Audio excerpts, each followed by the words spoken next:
Hello बच्चों, आज हम लोग क्लास 10th अध्याय 4 द्विघात समीकरण में कुछ आगे देखने जा रहे हैं, क्योंकि इसके पहले हम लोग द्विघात बहुपद, उसके बाद द्विघात समीकरण और द्विघात समीकरण के प्रकार देख चुके हैं। उसके साथ साथ द्विघात समीकरण को हल करना भी सीख चुके हैं। आज हम लोग और एक विधि देखने जा रहे हैं द्विघात समीकरण को हल करने का। इसमें द्विघात समीकरण को पूर्ण वर्ग विधि द्वारा भी हल कर सकते हैं। ये विधि काफ़ी इम्पोर्टेंट है। ये विधि एक्सरसाइज 4.3 जब हम लोग बनाएंगे तो उसमें इसका इस्तेमाल होगा। आज हम लोग देख लेते हैं कि इस विधि को किस प्रकार से सॉल्व करेंगे। तो यहाँ पर मान लेते हैं कि ax² plus bx plus c बराबर 0 ये एक द्विघात बहुपद है। इसमें सोचना है कि x² के साथ कोई भी गुणनांक हो उसको बाहर निकाल देंगे।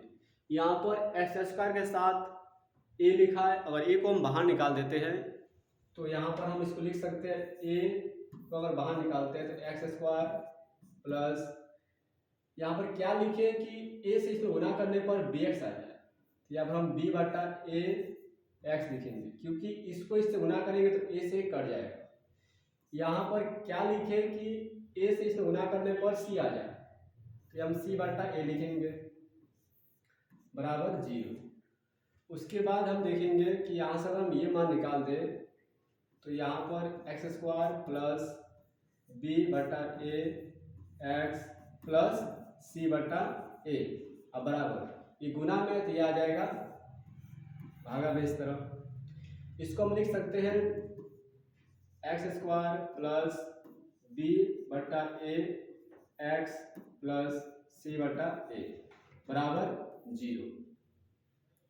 तो यहाँ पर ये जो दिख रहा है इसको अब इस फॉर्म में ले जाना है। a² plus 2ab plus b² बराबर a प्लस b का होल स्क्वायर फॉर्म में इसको बदलना है। इसके लिए हम क्या करेंगे, इसको लिख सकते हैं x² मैंने x का होल स्क्वायर। अगर x होल स्क्वायर को अगर a मान लेते हैं तो यहाँ पर बीच में होगा 2ab, 2 इंटू a को अगर x मान ले x इंटू b क्या लिखे कि गुना करने पर b बटा a x आ जाए, तो हम लिखेंगे b बटा 2a लिखेंगे, क्योंकि 2 से 2 कटेगा तो b बटा a x आ जाएगा। तो प्लस यहाँ पर हम b बटा 2a का होल स्क्वायर लिख सकते हैं। उसके बाद इसको सॉल्व करने पर ये नहीं आएगा। अब हम देखते हैं कि सॉल्व नहीं आ रहा, इसका मतलब है यहाँ पर अगर हम माइनस b बटा 2a कर देते हैं ये, और उसके बाद प्लस c बटा a कर देते हैं, अब इसको सॉल्व करें तो बड़ा आ जाएगा। इसीलिए हम यहाँ पर प्लस है तो एक बार माइनस लिखे, अपने मन से लिखे माइनस ही, क्योंकि सॉल्व करने पर ये आ जाए। अब क्या करना है, इसको अगर हम a माने तो ये a होगा, ये b हो जाएगा, ये b हो जाएगा। तो ये एक फॉर्मूला में आ गया, ये आ गया इस फॉर्मूला में कि x प्लस b का होल स्क्वायर मतलब a प्लस b का होल स्क्वायर, मतलब इसको a मान लिया, इसको b मान लिया। इसको हम उधर पलटेंगे तो ये हो जाएगा b बटा 2a का होल स्क्वायर माइनस c बटा a। इसको अगर तोड़ते हैं तो इसको लिखेंगे x प्लस b बटा 2a का होल स्क्वायर बराबर स्क्वायर ऊपर जाएगा तो b स्क्वायर, स्क्वायर नीचे आएगा तो 4a का स्क्वायर माइनस c बटा a होगा। यहाँ पर 4a स्क्वायर और a का एलसीएम अगर लेते हैं तो यहाँ पर हो जाएगा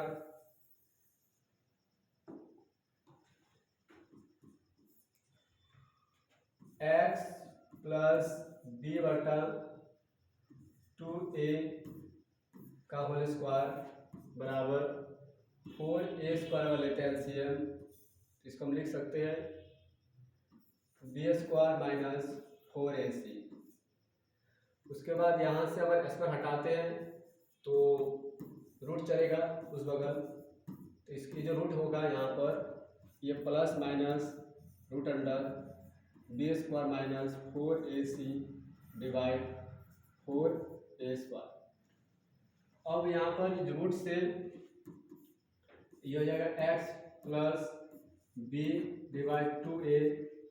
अगर निकालते हैं तो यहाँ पर होगा प्लस माइनस, ये रूट ऊपर जाएगा तो root under b square minus 4ac, ये रूट नीचे आएगा तो हो जाएगा 2a होगा, क्योंकि स्क्वायर से रूट हट जाएगा तो a बचेगा।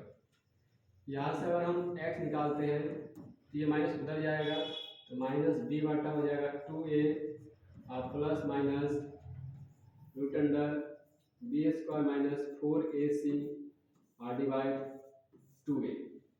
यहाँ पर 2a और 2a कैल्शियम लेंगे तो ये हो जाएगा 2a, यहाँ पर minus b plus minus root under b square minus 4ac। तो यहाँ पर दो फॉर्मूला आ गया, यहाँ पर एक आ गया x बराबर माइनस बी प्लस करेंगे यहाँ पहले B square minus 4ac divide 2a, और एक बार आ गया यहाँ पर minus b minus root under b square minus 4ac divide 2a। तो यहाँ पर ये दो फॉर्मूला है। तो इस फॉर्मूला की सहायता से हम किसी भी द्विघात समीकरण को आराम से सॉल्व कर सकते हैं। यहाँ पर a के जगह पर x का गुणनांक जो होगा वो a के जगह पर रखना है, और मतलब a का मान जो होगा वो x का गुणनांक a हो जाएगा, x का गुणनांक b हो जाएगा और c हो जाएगा अचर। मैंने b के जगह पर रखेंगे, x का गुणनांक रखेंगे, c के जगह पर यहाँ पर c छूट गया, यहाँ पर हम c लिख देते हैं c, और यहाँ पर c मैंने कांस्टेंट है, जहाँ पर कांस्टेंट होगा वहाँ पर c रख देना है। मैंने इस द्विघात सूत्र से आराम से हम किसी भी द्विघात समीकरणों को सॉल्व कर सकते हैं। इसके बाद हम लोग को पढ़ना है इसके बाद कि द्विघात सूत्र। अभी जो हम द्विघात सूत्र पढ़े इधर, वह द्विघात सूत्र को श्रीधराचार्य ने ही दिए थे, इसीलिए हम लोग इस नियम को श्रीधराचार्य के नियम कहते हैं। तो श्रीधराचार्य के नियम भी कह सकते हैं। अभी जो हम लोग निकाले थे द्विघात सूत्र, उसको श्रीधराचार्य के नियम भी कह सकते हैं। तो उस नियम के हिसाब से अगर देखें तो ax² plus bx plus c बराबर 0 इसे लिख सकते हैं। उसके बाद हम इसको इसमें से a कॉमन कर लेंगे, क्योंकि वही चीज़ सेम है। a कॉमन कर लेंगे तो बचेगा यहाँ पर x² प्लस b बटा a x प्लस c बटा a बचेगा, क्योंकि कॉमन करने का मतलब होता है कि इसको अंदर गुणा करने पर ये आ जाए। तो यहाँ पर हम b बटा a लिखेंगे तब ना इस गुणा पर bx आएगा। उसके बाद हम यहाँ पर x² प्लस b बटा a x प्लस c बटा a अगर निकालते हैं तो गुना में ये बटा में आ जाएगा तो 0 आ जाएगा ये। उसके बाद इसको a² plus 2ab plus b का फॉर्म में इसको चेंज करना है। तो इसको हम लिख सकते हैं x का होल स्क्वायर प्लस 2a मान लेते हैं x को, और b हो जाएगा b बटा 2a, क्योंकि इससे कटेगा तो b बटा a x आ जाएगा, प्लस b स्क्वायर, तो b मान लेते हैं, इसको b मान लिया।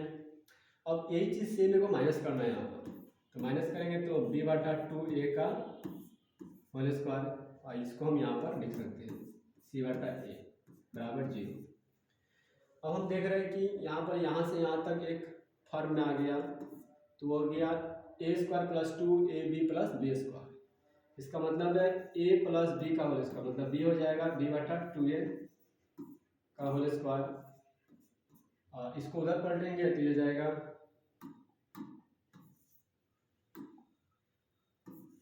b बटा 2a का होल स्क्वायर माइनस, इसमें से उधर पलटेंगे तो हो जाएगा माइनस c बटा a, क्योंकि प्लस में है तो माइनस में जाएगा, आई माइनस में है तो प्लस में जाएगा उसका बल। यहाँ पर अगर ये निकाल दें तो इसको लिख सकते हैं एक्स प्लस बी बटा 2a का होल स्क्वायर। स्क्वायर इसमें आएगा तो ये हो जाएगा बी स्क्वायर, आई स्क्वायर इसमें आएगा तो 4a स्क्वायर माइनस सी बटा ए होगा। यहाँ पर 4a स्क्वायर और एक एलसीएम अगर लेते हैं तो 4a स्क्वायर होगा। तो यहाँ पर x plus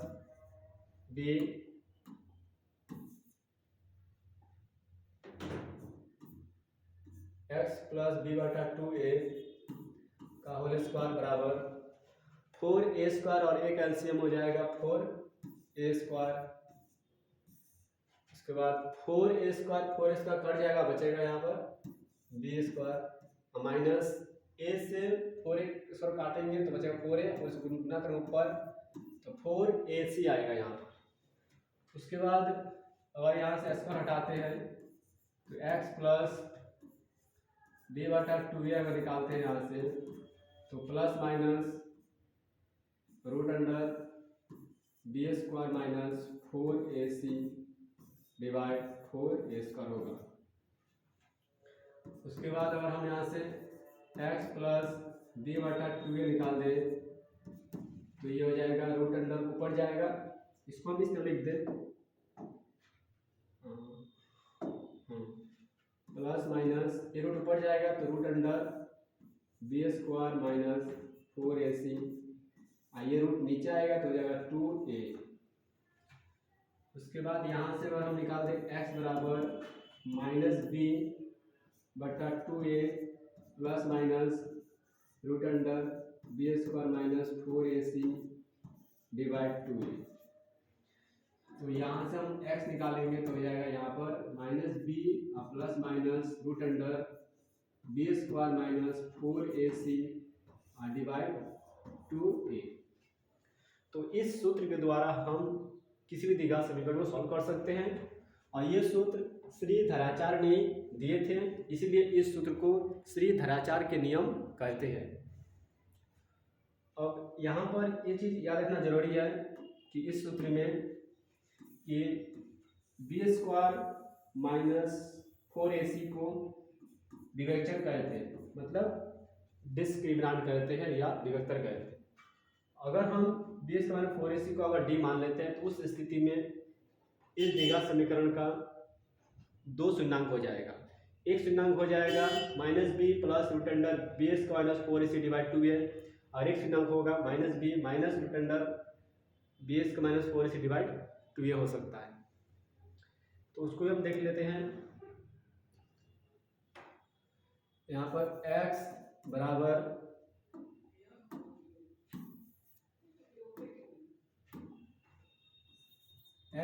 minus b plus minus root under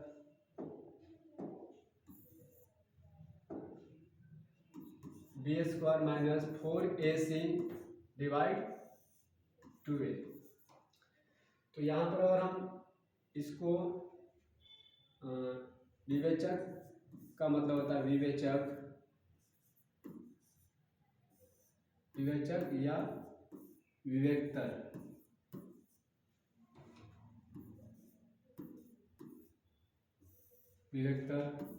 या इसको डिस्क्रिमिनेंट कहते हैं।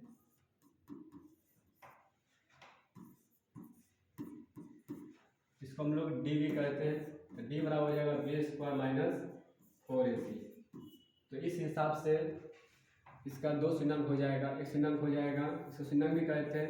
x जो है ना यहाँ पर ये शून्यांक निकला, मैंने यहाँ पर जो x निकला है इसी को हम लोग शून्यांक कहते हैं, शून्यांक बोले या मूल कह सकते हैं। तो x बराबर हो जाएगा माइनस बी प्लस माइनस, अगर इसको d मान लिए तो यहाँ पर हम d लिख सकते हैं डिवाइड 2a। इसको हम दो बार भी लिख सकते हैं, एक बार माइनस बी कर देते हैं प्लस रूट अंडर यहाँ पर प्लस रख दे एक बार हम यहाँ पर बीच में माइनस करके भी लिख सकते हैं। लेकिन यहाँ पर जो d है वो हो जाएगा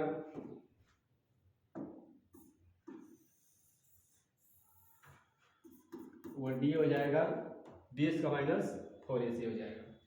तो इसी को हम लोग कहते हैं द्विघात सूत्र कहते हैं या द्विघाती सूत्र कहते हैं।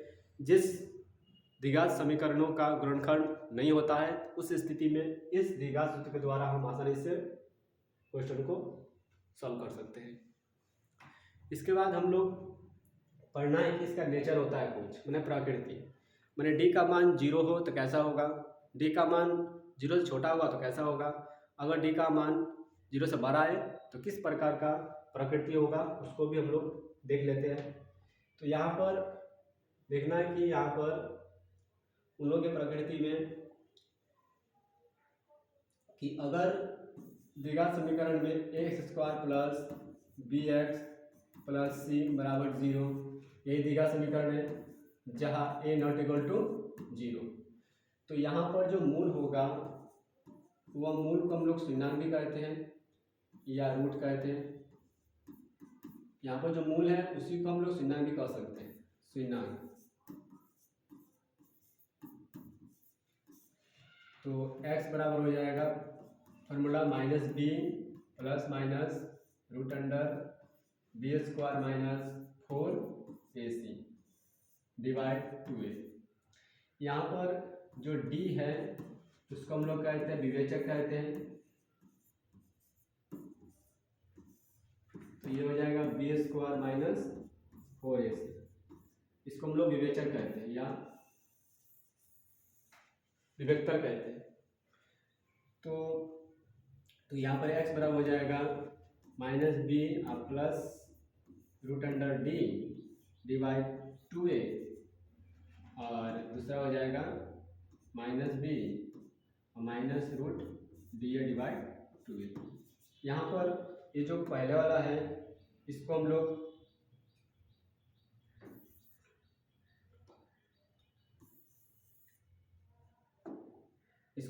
अल्फा भी कह सकते हैं और दूसरा वाले को बीटा कह सकते हैं,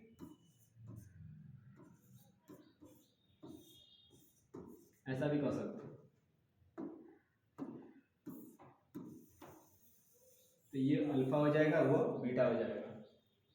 अब इसका कुछ नेचर होता है, उस नेचर को हम देख लेते हैं। पहला नेचर यही है कि अगर यदि d का मान अगर 0 आ गया तो इस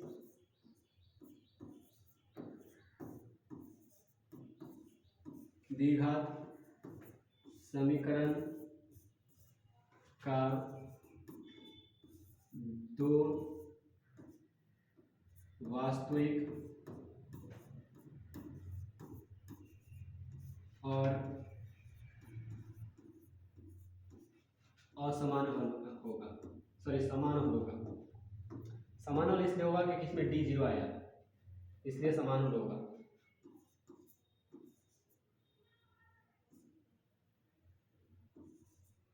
समान हल होगा अगर d का मान 0 आ रहा है तो उस स्थिति में उसका दो हल वास्तविक होगा और समान हल होगा। अगर d का मान यदि d का मान अगर 0 से बड़ा है तो इस द्विघात समीकरण का दो वास्तविक और असमान हल होगा। यहाँ पर असमान हल नहीं देता,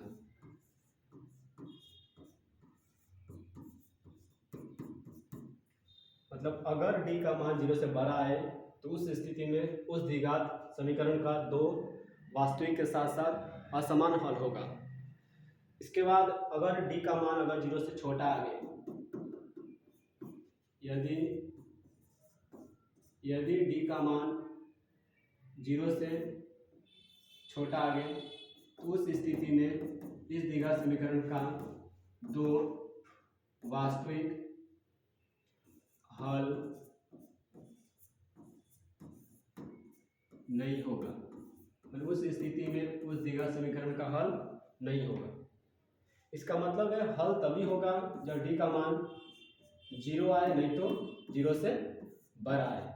0 से छोटा का मतलब होता है वो माइनस में नहीं आना चाहिए, तो माइनस में आए तो हल नहीं होगा, उससे हम लोग कहते हैं 0 से छोटा कहते हैं। तो इस दो कंडीशन में ही उस द्विघात समीकरण का हल होते हैं। इस कंडीशन में समान होता है, इस कंडीशन में असमान होता है।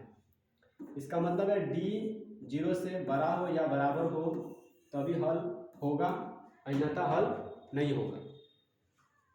इसके बाद हम लोग को एक्सरसाइज पढ़ना है। जितना थ्योरी था वो सब खत्म हो गया। तो अगले वीडियो से हम लोग चैप्टर पढ़ेंगे जो एक्सरसाइज 4.1 से शुरू होगा।